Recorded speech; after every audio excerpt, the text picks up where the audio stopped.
Assalamualaikum warahmatullahi wabarakatuh. Halo teman-teman, perkenalkan nama saya Zaratul Nafisah dengan NIM 220808625 dari kelas Pendidikan Biologi 3D UIN Wali Songo Semarang. Nah, di sini saya akan menjelaskan media 3 dimensi yang telah saya buat guna memenuhi tugas mata kuliah media pembelajaran yang diampu oleh Bapak Budi Cahyadi.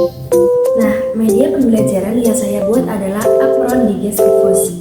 Nah, kebetulan saya mendapatkan KD tentang sistem pencernaan pada manusia di kelas 11.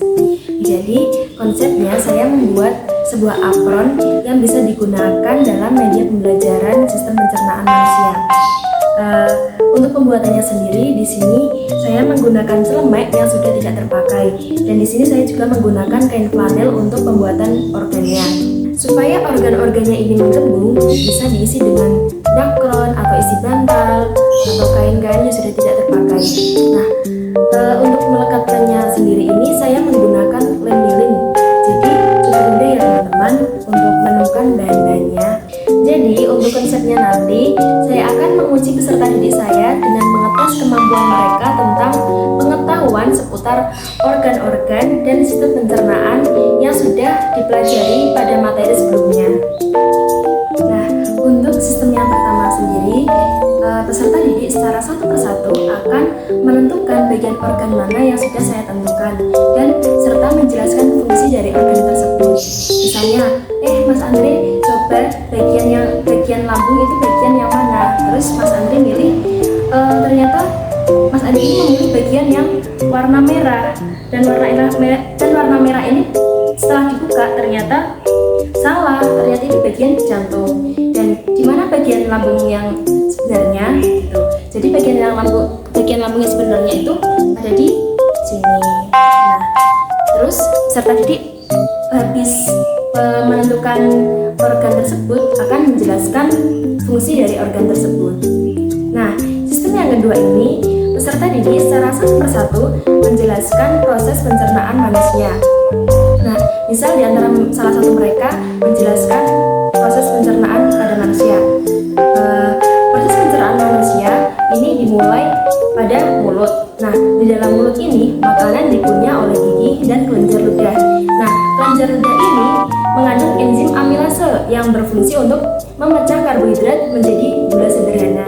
Setelah dikunyah dan ditelan, makanan masuk ke kerongkongan. Nah, kerongkongan ini adalah saluran yang menghubungkan antara mulut dengan lambung. Nah, di kerongkongan ini terjadi gerak peristaltik. Nah, gerak peristaltik itu adalah gerakan kontraksi dan relaksasi otot-otot kerongkongan yang mendorong makanan ke lambung.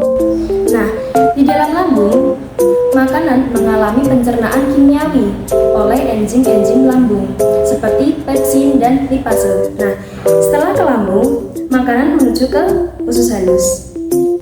Nah, usus halus ini adalah organ utama dalam proses pencernaan makanan. Nah, di dalam usus halus ini, makanan mengalami pencernaan kimiawi oleh enzim-enzim pankreas dan usus halus.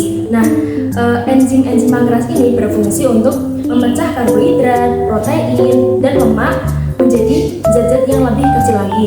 Sedangkan yang enzim-enzim usus halus ini menyelesaikan pencernaan makanan, protein, karbohidrat, dan lemak.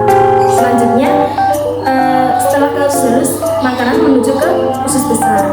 Nah, di usus besar ini, makanan berfungsi untuk menyerap air dan garam mineral dari sisa makanan. Nah, sisa makanan yang tidak diserap oleh tubuh akan dikeluarkan melalui anus. Jadi, singkatnya, makanan diproses pertama pada mulut dan menuju ke kerongkongan, dan kerongkongan menuju ke lambung, dan lambung menuju ke usus halus, dan usus halus menuju ke usus besar, dan usus besar menuju ke anus. Jadi konsepnya kurang lebih seperti itu, cukup simpel dan diharapkan siswa pun mudah memahami dan lebih runtut menyebutkan bagian-bagian organnya.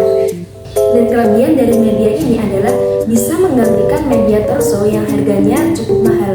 Untuk harga torso itu mencapai sampai ratusan ribu. Nah, sedangkan untuk media ini atau apron ini untuk pembuatannya dan harganya tidak mencapai 100.000. Jadi masih murah untuk diterapkan. Jadi kira-kira seperti itu ya teman-teman. Semoga bermanfaat yang saya sampaikan. Cukup sekian. Wassalamualaikum warahmatullahi wabarakatuh.